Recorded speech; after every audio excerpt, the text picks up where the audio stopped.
This isn't one of those haunted game stories. At no point are you going to hear me claim something within the game spoke to me, reacted to my words, or forced me to punch myself repeatedly in the face.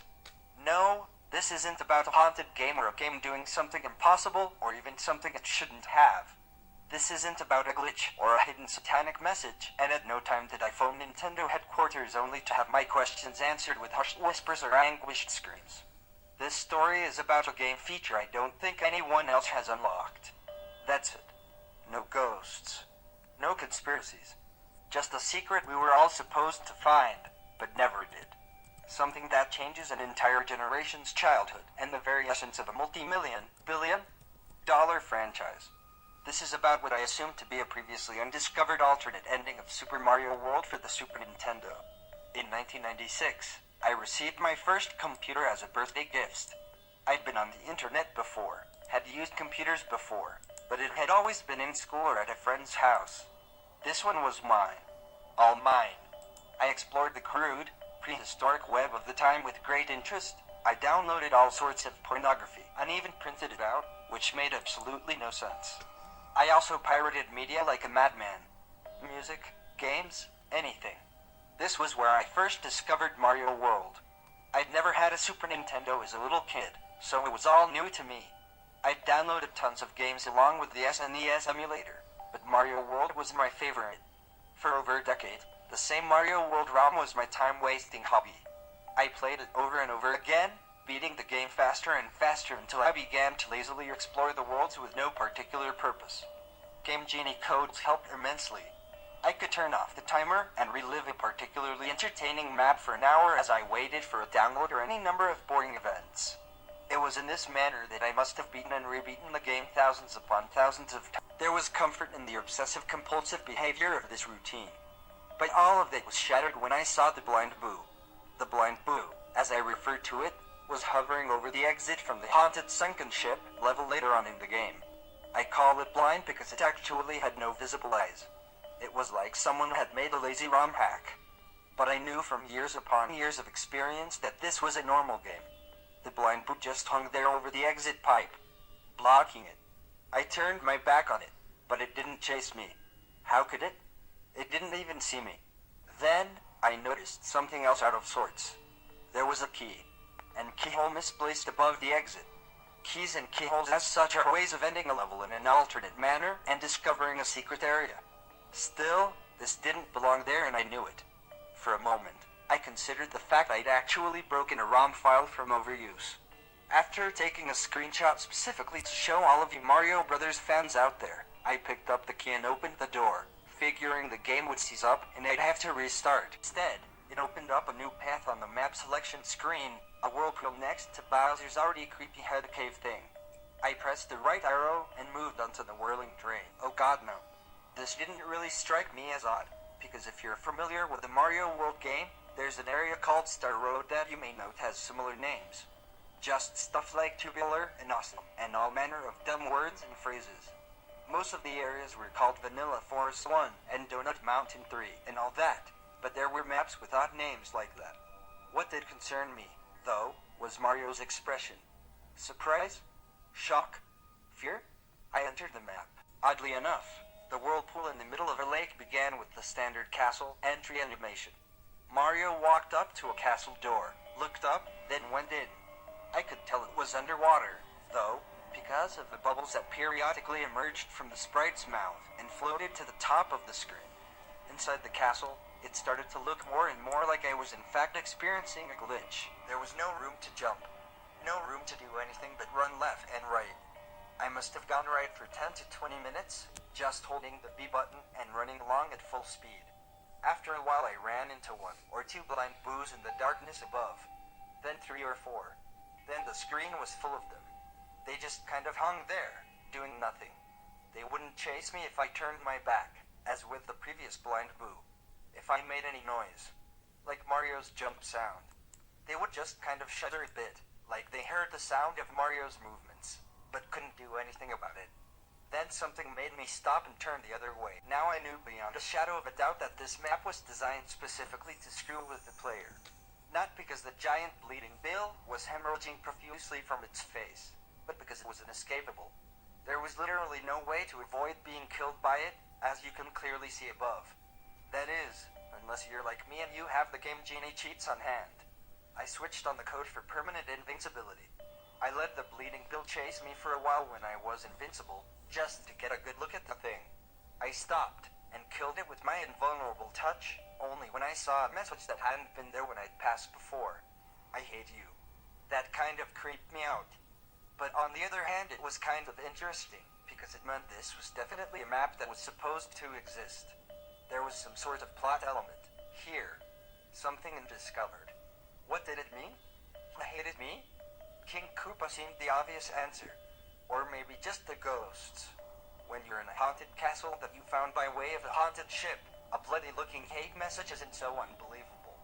I saw it again as I approached some giant boo. I was thankful that the blind boos ended at this point, because the more I watched them shudder, the uneasier I felt. Almost sympathetic toward them, etc. The thankfulness ended when I turned my back on the giant boos and this happened. Giant boos with faces I hadn't seen before. They always looked mad at being awakened, angry that you were invading their haunted houses across the Mario World Island. This was different, and they looked gleeful. Demented. I could see right down their throats, which seemed odd given the lack of detail their mouths usually displayed.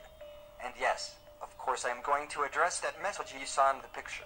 Why won't you die? I don't know why. Am I supposed to? Who's asking? I let the giant boos touch me, and they died like the bleeding bills, of which I had encountered too. Despite any attempt to scare the player, I knew that being invincible meant invincible no matter what they threw at me. After a while of running down this strange claustrophobic corridor with no more eventful happenings, I came to a room with an exit pipe.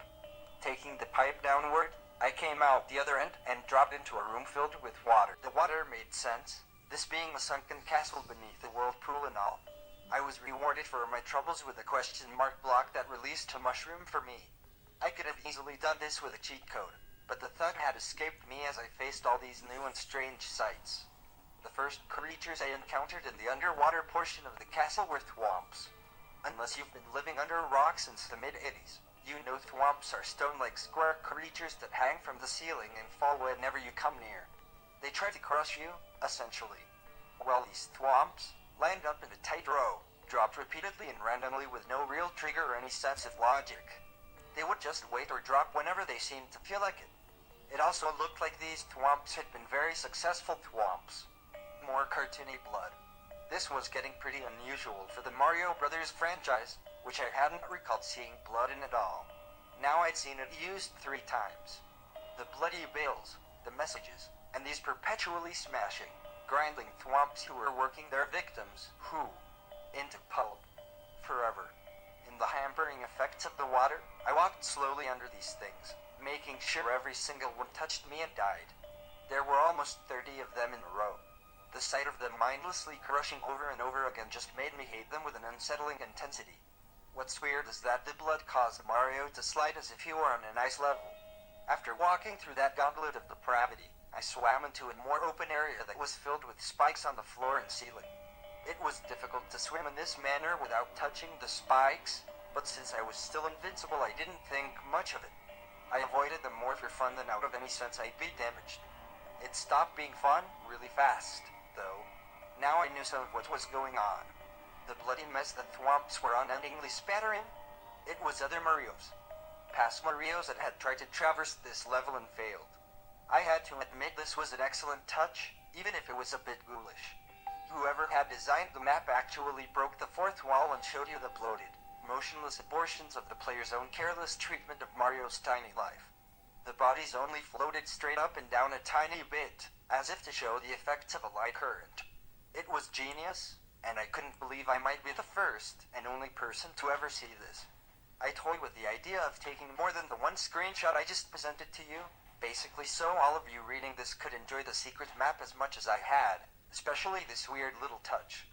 But, without swimming, without kicking or moving in any way, the dead Marios started to come at me like torpedoes. Their faces remained blank and blue and dead, but they moved with astounding speed. They angled and positioned and worked all sorts of unique trajectories that left me almost nowhere to move. They continued coming at me and swarming and backing up to try again, and I just couldn't bring myself to let them touch me. I moved with more speed and skill than I'd ever exerted, frantically trying to keep Mario free of the drowning victims that seemed dead set on rocketing straight into him. When I finally reached the purple exit pipe you see above, there had to be 10 of those things right behind, pitching, turning, and chasing me. I entered the pipe as fast as I could, thankful that it worked properly and had Mario out of that situation in a heartbeat. The corridor that followed was empty, thankfully. It was just a blue underwater hallway of sorts with nothing to avoid or kill. It was boring and predictable like the game had been all these years, which brought back a sense of safety. At the end of the hallway I came to the standard pair of doors you'd enter to face a final boss. Beside the doorway, a mushroom power-up. I didn't touch that shit. Going through the door was as you'd expect. The typical change of map views occurred, and Mario was standing on the ubiquitous bridge over boiling lava. Or had it been blood all along? When Mario walked out onto the bridge, however, there was no boss creature. Instead, Mario immediately looked to the side and froze. I couldn't control him anymore. He just stood there. Keep looking until you see it. I didn't even see it at first, so I don't expect you to notice it right away.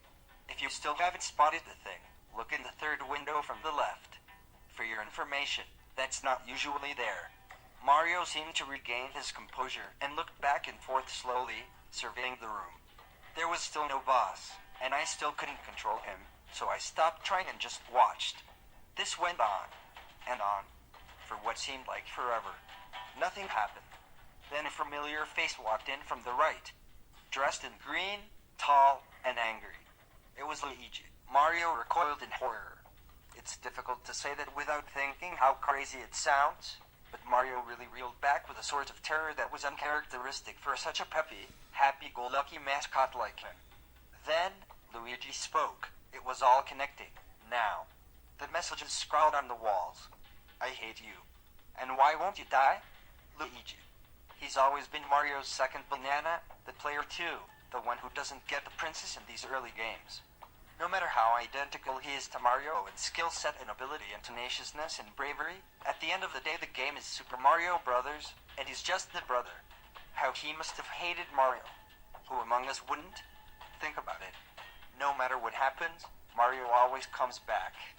No matter how many corpses he leaves littering the battlefield, he's always there once more to leap and cheer and get all the admiration.